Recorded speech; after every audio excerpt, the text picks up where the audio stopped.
Welcome back. Let's dive right into this explainer. Today, we're opening up a document that is, well, usually a guaranteed cure for insomnia, a 39-page SEC filing. But believe it or not, this one tells a wildly fascinating story.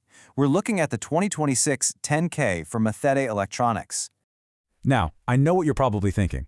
A government financial filing isn't exactly a beach read, right? But I promise you, a 10K is an absolute treasure trove. We're decoding this real, raw government document today to see exactly how a modern, global manufacturer navigates some pretty intense external pressures. It's literally the ultimate behind-the-scenes look at the complex machinery of global business. So here's our roadmap for today. First, we'll step inside MEI Electronics. Second, we'll look at how they actually make their money.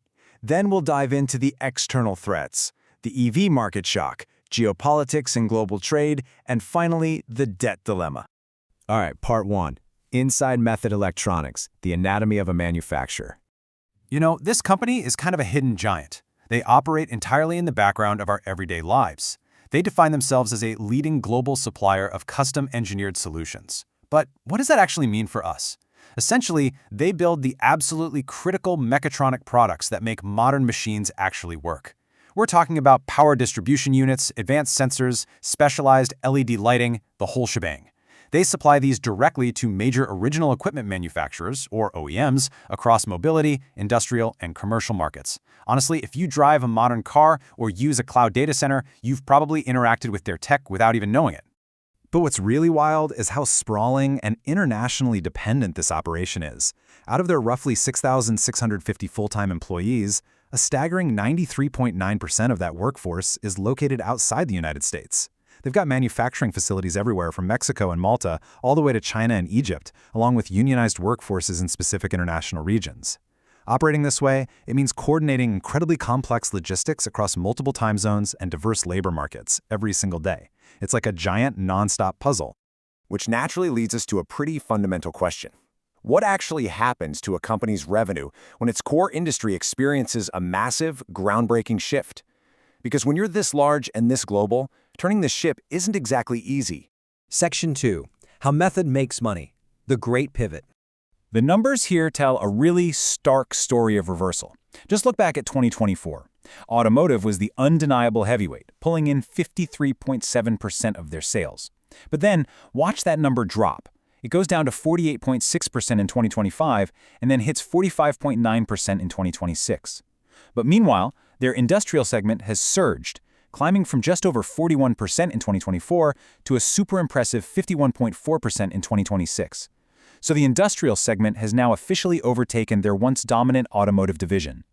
The narrative behind these numbers is a tale of a company being completely, fundamentally reshaped. Their automotive segment is shrinking, largely due to rapidly changing demand in the electric vehicle market. But conversely, the industrial segment is surging, fueled by massive growth in data centers, commercial vehicles, and aerospace. It's a fascinating look at a company that's essentially being forced to pivot by external market forces just to keep growing. Which begs the question, what exactly is happening to their automotive business? Well, that brings us to Section 3, the EV market shock, a stalled transition. Their 10K filing outlines some seriously heavy operational risks hitting them right now. Automakers, the OEMs we talked about, are significantly deferring their planned electric vehicle programs. In some cases, we're actually seeing the widespread cancellation of entire EV platforms. I mean, imagine gearing up a massive factory only for the client to completely pull the plug. Because of this, production volumes are dropping way below the initially quoted levels. And, to make matters worse, MEI is facing intense pressure from these same automakers to reduce prices and cut costs on the remaining orders. The stalling electric vehicle market has literally upended MEI's operational planning. So, the absolutely crucial point is stated directly in the filing.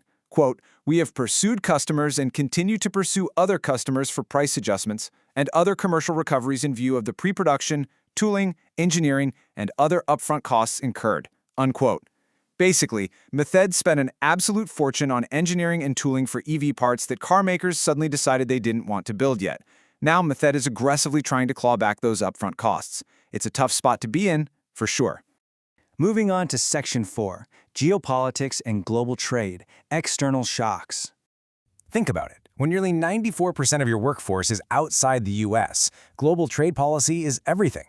The filing maps out some major macroeconomic hurdles. In 2025, the U.S. administration imposed new broad and product-specific tariffs, and right now, in 2026, the United States-Mexico-Canada Agreement, or USMCA, is undergoing a scheduled review. Looking further ahead to 2036, there's a potential expiration of that entire agreement if terms aren't renewed. Regardless of where you stand on the political landscape, from a strictly operational perspective, these policies represent a massive layer of uncertainty for a company manufacturing so heavily across borders. Geopolitical conflict is also explicitly flagged right there in their risk factors. The filing notes that tensions involving the United States, Israel, and Iran threaten the global oil supply and crucial shipping routes. For Method, this isn't just news you see on TV, it's a direct threat to their petrochemical-based supply chain and their freight costs. It's simple math. If oil spikes, everything they build and ship just becomes that much more expensive. All of this really begs the question, how does a manufacturer financially survive when the global systems around them begin to fracture? How do they actually finance their day-to-day operations amidst all of this chaos? Let's look at Section 5, the debt dilemma, surviving the crunch. $400 million. That is a stark number. It represents their massive revolving credit facility, which serves as their primary source of liquidity. It matures on October 31st, 2027. This credit line is basically their financial lifeline. It's the safety net they desperately need to absorb those EV market shocks and geopolitical disruptions we were just talking about. But, as you might guess, this financial lifeline comes with some extremely strict rules, known as covenants. Step 1, they must severely limit any additional debt or property liens. Step 2, they have to maintain a minimum consolidated interest coverage ratio. Step 3, they must cap their maximum consolidated leverage ratios. And Step 4, they're restricted from making certain acquisitions or stock repurchases. In simple terms, to keep this $400 million funding alive, they have to maintain incredible financial discipline in a very, very turbulent market. And actually, there's one incredibly specific piece of SEC jargon hidden in this filing that I definitely want to translate for you. It's called an anti-cash hoarding requirement. This is a loan stipulation forcing MEI to immediately prepay its debt if its U.S. cash reserves exceed a strict limit of $65 million for 10 consecutive days. So basically, if they hold too much cash in a U.S. bank, the lenders step in and force them to pay down the debt. This drastically limits their financial flexibility and totally stops them from stockpiling cash for a rainy day. So by decoding this 10K, we're really seeing a company performing a remarkable high-wire act. They are pivoting away from a stalling EV market, dodging shifting global tariffs, and managing a highly restrictive debt load, literally all at the same time. Now, the data center boom definitely offers them an incredible path forward, but the transition is fraught with risk. So I'll leave you with this thought to ponder.